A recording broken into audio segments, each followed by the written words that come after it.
ये तीनों एयरपोर्ट इनके गिरवी हैं, बाय द वे, मैं आपको पहले बता दूं। इन एयरपोर्ट्स के एवज में ये पैसा ले चुके हैं, चीन से, दाएं से, बाएं से पैसा ले चुके हैं। तो इनका इस्लामाबाद का एयरपोर्ट है, जो इनका कराची का एयरपोर्ट है, और इनका जो लाहौर का एयरपोर्ट है, तीनों के तीनों गिरवी एयरपोर्ट है, राइट। अब ये कह रहे हैं कि हम किसी को देंगे चलाने के लिए एयरपोर्ट। मैं ये आर्टिकल आप देखिए दोस्तों, ऐसा है, अगर आप ये आर्टिकल देखेंगे जो मैंने ये स्क्रीन पे देखिए, जो कचड़ा उठाने का कॉन्ट्रैक्ट है ना, कचड़ा उठाने का, रबिश उठाने का, ये उन्होंने तुर्की कंपनी को दे रखा है यार। ये, और कई सालों से, आज की बात नहीं, कई सालों से ये अपना कचड़ा नहीं उठा सकते, इनके पास इतनी टेक्नोलॉजी नहीं है। ये उन्होंने बाहर को आउटसोर्स कर रखा है। ये एयरपोर्ट कहां से चलाते? पाकिस्तानी एयरपोर्ट कहां से चलाते? नहीं चला पाते, इनके बस का नहीं है एयरपोर्ट चलाना। ये सिर्फ जवान चला सकते हैं, ये देश नहीं चला सकते। एयरपोर्ट तो खैर इनके बस का ही नहीं है। जय हिंद दोस्तों, पाकिस्तान की आर्थिक हालत अब बेहद खराब हो चुकी है। पाकिस्तान के दिनों दिन कर्ज का बोझ बढ़ता ही जा रहा है। विदेशी मुद्रा भंडार की कमी और बढ़ते विदेशी कर्ज के कारण ये पाकिस्तान दिवालिया होने की कगार पर है। अब तो स्थिति ये हो गई है कि खर्च चलाने के लिए उसे मौजूद संपत्तियों को बेचना पड़ रहा है। आर्थिक संकट में पाकिस्तान की मदद करने के लिए इस समय उनका सबसे खास दोस्त चीन भी नहीं आ रहा है। श्रीलंका की तरह पाकिस्तान भी आर्थिक संकट से जूझ रहा है।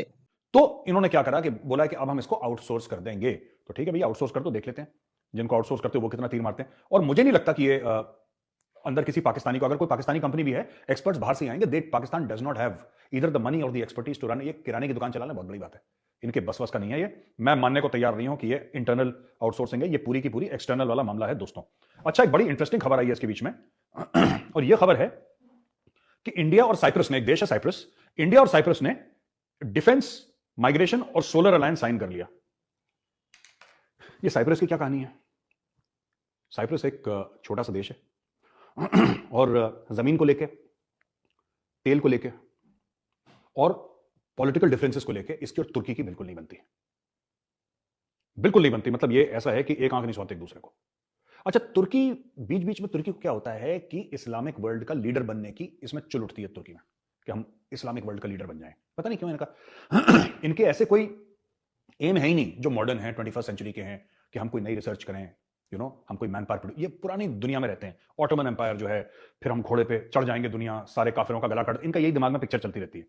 तो इनकी लड़ाई चल रही है इनसे। इंडिया ने क्यों मसला उठाया? क्योंकि कश्मीर कश्मीर करने की आदत तुर्की की बहुत बन गई थी बीच में। तो इंडिया ने बोला भी एक दो बार कि देखो यार, तुम ये सब चीजों मत पढ़ो, ये बड़ों का खेल है, छोटों का खेल नहीं है, तुम बीच में पढ़ोगे तुम्हें बहुत खामियाजा भुगतना पड़ेगा। तुर्की को बात समझ में नहीं आई, तुर्की को बात समझ में नहीं आई। अब इंडिया ने क्या करा है कि इंडिया ने चुपचाप से साइप्रस से जाके डील साइन कर दी, साइप्रस से जाके डील साइन कर दी। और ये डॉक्टर जयशंकर हैं, ये कंटेम्प्रेरी जो है इनके foreign minister of Cyprus, Ioannis Kasoulides, इनसे मिले और इनकी one of the memorandum of understanding. अच्छा, ये एक मैं आपको स्टेटमेंट पढ़ के दिखाऊं। We have signed 3 important agreements today. One is the memorandum of understanding of defence and military cooperation between our two countries. The second is the letter of intent on migration and mobility partnership, which we believe will provide a common framework of agreement and cooperation to facilitate the mobility of students, academics, business people, and professionals, and it will also help in combating irregular migration. तीसरी चीज, we also signed the framework agreement on international solar alliance by Cyprus. Delighted to meet Foreign Minister I. Kosolidis, इनका Twitter handle है, in Nicosia. A third meeting this year, but this one in Cyprus. Comprehensive discussions on our bilateral ties, cooperation in EU and other multilateral fora. Also exchange perspectives on our neighborhood, Indo-Pacific, West Asia, and Ukraine, etc., etc.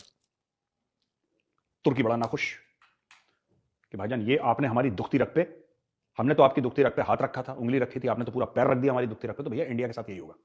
आप India के साथ पंगे लोगे तो ईंट का जवाब पत्थर नहीं, ईंट का जवाब सीधा पहाड़ होगा। अब तुर्की को यह नहीं पता लग रहा कि साइप्रस का करे क्या, अब तो इंडिया बीच में आ गया। इन्होंने कभी सोचा नहीं था, इन्होंने सिर्फ यह बोला कि देखिए, तुर्की में भी ना, मैं बता रहा हूं, जितने भी पाकिस्तान से रेडिकल लोग हैं, जितने भी कश्मीरी जो रेडिकल थे, जो 1% 2% जो रेडिकल लोग थे, जो बड़ा जिहाद जिहाद की बात करते थे ना, वो सब के सब कहां रहते हैं? यस, यू आर राइट, तुर्की में रहते हैं वो लोग, और तुर्की की शय में रहते हैं। और तुर्की सोचता है कि किस तरीके से मैं इस्लामिक वर्ल्ड का हीरो बनूं, क्योंकि मैं इंडिया को धीरे धीरे ऐसे पुश करूंगा कश्मीर को लेकर। अब कश्मीर तो हो गया ऑलमोस्ट नॉर्मल, ऑलमोस्ट 100% नहीं, बट काफी हद तक कश्मीर नॉर्मल हो गया। पिछले साल, यानी कि इस साल, अब ये साल का आखिरी दिन है, we are on 31st of December, 1.6 crore tourist गए थे। 1.6 crore tourist went to Kashmir. अब ये लोगों को समझ में नहीं आ रहा, क्योंकि ये तो दुनिया में ये बोल रहे थे कि साहब वहां पे फोन नहीं चलते, ये तो कह रहे थे कि सारे कश्मीरों को इंडियन आर्मी ने घर के अंदर बंद कर रखा है और कश्मीरी सड़क पे नहीं आ सकता। यहां पे इंटरनेशनल मीडिया में रिपोर्ट आ रही है कि 1.1.5 करोड़ से ज्यादा टूरिस्ट वहां पे कश्मीर चले गए। कह रहे ये कैसे हो सकता है यार, हम तो झूठ बोल रहे थे, दुनिया हमारे झूठ पकड़ा गया, चोरी पकड़ी गई। उसी में तुर्की फंस गया। कि कश्मीर का क्या हो, कश्मीर का चौधरी बनने की आदत, पैसे वैसे है नहीं तुर्की की बात, वो फुकरा मुल्क है, they don't have much money, ठीक है। लेकिन पाकिस्तान के आगे तो करोड़पति है वो, पाकिस्तान के आगे तो कोई भी करोड़पति है, लेकिन तुर्की तो खासा करोड़पति है, प्लस वो मुस्लिम कंट्री है। तो सोचा कि इंडिया को किस तरीके से हम धक्का वक्का देंगे। इंडिया ने वापस खींच के मुंह पे मारा, भिगा के पहले चित्तर फड़ाक से। तो तुर्की अब लाइन पे आ गया। अब साइप्रस के साथ हमारी डिफेंस डील हो गई। अब साइप्रस के लोग आके इंडिया में ट्रेनिंग करेंगे, जाहिर सी बात है, इंडियन मिलिट्री एकेडमी में ट्रेन करेंगे, एनडीए में ट्रेन, मुझे नहीं पता डिफेंस डील में क्या है, लेकिन जनरली यही होता है, आपकी जॉइंट एक्सरसाइजेज होती हैं, वेपन प्लेटफॉर्म्स एक्सचेंज होते हैं, राइट। आपकी एम्बेसीज एक्टिव हो जाएंगी, जो आपके डिफेंस अटैचीज हैं वो ज्यादा एक्टिव हो जाएंगे वहां पे। एम्बेसी तो पहले से एक्टिव थी, डिफेंस अटैचीज ज्यादा एक्टिव हो जाएंगे वहां पे। हिंदुस्तानी सडनली आपको देखेगा, सरकार ने ऐसी टैक्स ब्रेक दे दी, तो वहां पे बॉलीवुड की फिल्में शूट हो रही हैं साइप्रस में। साइप्रस वालों को बोला कि आप इंडिया आ जाइए, वीजा ऑन अराइवल आपको देंगे वो। तो एक दोनों मुल्कों के बीच में ये हो गया एका, और एका हो गया। अब तुर्की को ये नहीं पता कि क्या करें। तो मैं तुर्की सिर्फ यही कहूंगा कि देखो यार, तुम इंसान के बच्चे बने रहो, तुम अगर इंडिया के साथ करोगे तो देखना फिर इसके क्या है, नताइज बहुत खराब होंगे तुम्हारे लिए। फिर तुम्हें भागने की जगह नहीं मिलेगी, फिर तुम रोगे कि यार इंडिया वालों ने ये कर दिया, इंडिया वालों ने ये कर दिया, हमारे खिलाफ साजिश हो रही है। लाहौरी चूरन फिर खिलाओगे सबको, जैसे लाहौर वाले खिलाते हैं ना चूरन, वो लाहौरी चूरन, साजिश हो गई है, मार दिया है, कर दिया है, यही करोगे तुम लोग। Your accent will become Lahori. तो ये सब मत करो। साइप्रस के साथ डील साइन हो चुकी है, जयशंकर साहब डील साइन कर चुके हैं, स्टोरी ओवर। अब तुम करो कश्मीर बेटा, तब तुम्हें भजन करवाएंगे हम अच्छा खासा।